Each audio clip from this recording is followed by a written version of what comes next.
नीमच नगरपालिका विपक्षी पार्षदों के घटिया निर्माण को लेकर निशाने पर रही है। अब इस मामले को उजागर खुद लोक निर्माण सभापति मनोहर मोटवानी ने किया है। दरअसल वार्ड नंबर 26 में 16 लाख की लागत से सीसी सड़क निर्माण हो रहा था, जो बेहद ही घटिया था। सुआखेड़ा के ठेकेदार ने यहां घटिया माल बिछा दिया था और सीसी रोड बनाने की तैयारी हो रही थी। मौके पर सभापति मोटवानी ने निरीक्षण किया और इंजीनियर दीपक मुवेल से मामला जाना तो मालूम हुआ कि सड़क का माल पूरी तरह से घटिया था। मौके पर नगरपालिका की जेसीबी पहुंची और सीसी सड़क को मलबे में बदल दिया गया। इसके साथ ही मीडिया से चर्चा के दौरान मोटवानी बोले, ये सभी ठेकेदारों के लिए नसीहत है, गुणवत्ता के साथ शहर का विकास कीजिए, वरना सिर्फ नुकसान ही नहीं बल्कि कानूनी कार्रवाई भी झेलनी पड़ेगी। देखिए, वर्तमान में जो नीमच नगर पालिका है, हमारी नीति बिल्कुल स्पष्ट है कि कोई भी ठेकेदार अगर गलत कार्य करेगा और गुणवत्ताविहीन कार्य करेगा तो वो इस नगर परिषद में चलना नहीं है। और वर्तमान में देखा गया, ठेकेदार को वर्क ऑर्डर देने के उपरांत घटिया निर्माण किया जा रहा था, जो कि मेरा खुद का ही वार्ड है। तो नगरपालिका अध्यक्ष, मुख्य नगरपालिका अधिकारी द्वारा यहाँ दौरा किया गया, मैं भी उनके साथ था।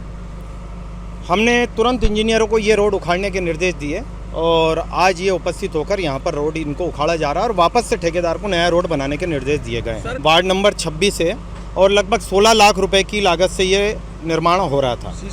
सीसी रोड आप ये मान के चलिए, भाजपा की नगर सरकार में ये स्पष्ट अधिकारी और कर्मचारी और ठेकेदारों को आज ये रोड उखाड़ के हमारे द्वारा स्पष्ट हमारी नीति जो है वो साफ कर दी गई है कि जहाँ भी घटिया निर्माण होगा तो ठेकेदारों को समझ जाना चाहिए कि फिर चाहे उनका कितना भी नुकसान हो हम सहन नहीं करेंगे, गुणवत्ता से हम बिल्कुल समझौता नहीं करेंगे और जहाँ भी घटिया निर्माण होगा उन सड़कों को उखाड़ दिया जाएगा। नहीं, देखिए, कांग्रेसी पार्षदों ने कहीं भी ये आरोप नहीं लगाया कि घटिया निर्माण हो रहा है। कांग्रेसी पार्षद जो योगेश प्रजापति है, उसने एक बिना तथ्यात्मक इस तरीके से कि ठेकेदारों की चेन बना दी गई।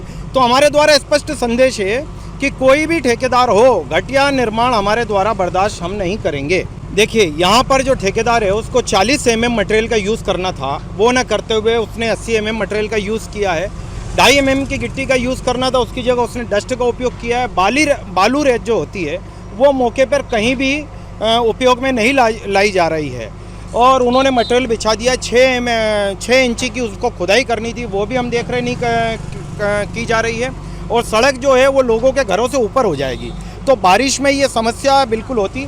जो हम यहाँ पे हमने मौका मुआयना किया सीएमओ नगरपालिका अध्यक्ष द्वारा, तो हमने देखा कि ये बारिश में हमें तकलीफ आएगी, इसलिए हमने तुरंत उसको कड़ी कार्रवाई के निर्देश इंजीनियरों को दिए हैं। इंजीनियरों द्वारा ही हमें बताया गया, तभी हमने यहाँ पर दौरा किया और इनको निर्देश दिए। इंजीनियरों की जागरूकता है कि उन्होंने शीघ्र यहाँ पर देखते हुए सड़क बन जाती, उसके बाद तकलीफ होती, उससे पहले ही इन्होंने कार्रवाई करने का। और हम जब निर्माण कार्य पूर्व में भी स्टार्ट हुआ था, उस टाइम ठेकेदार को निर्देश दिए गए थे कि जो भी अपने मापदंड है, सीसी रोड बनाने के जो मापदंड है उसके सहित निर्माण कार्य किया जाए। लेकिन ठेकेदार के द्वारा डीएलसी में जीएसबी का मटेरियल यूज़ किया जा रहा है और एक्सवेशन नहीं किया गया, जिससे हमारे जो सीवर लाइन के चेंबर है वो दब रहे हैं। इसके ऊपर पीक्यूसी होता 6 इंची, तो 6 इंची क्या है कि रोड ऊपर उड़ जाता, जिससे लोगों के घरों में एक तो पानी जाता, सेकंड ये है कि जो सीवर लाइन के चेंबर है वो बंद हो जाते हैं। वहाँ पे ठेकेदार अगर वो गड्ढा बनाता है तो उसमें पानी घुसता तो मच्छर पैदा होते हैं, जिससे आम लोगों की समस्याएं पैदा होती हैं। सर, केवल नहीं, टारगेट बनाया जा रहा है। जो भी ठेकेदार घटिया निर्माण करेंगे उनके ऊपर सभी के ऊपर एक्शन लेंगे और नियम अनुसार ही निर्माण कार्य कराया जाएगा।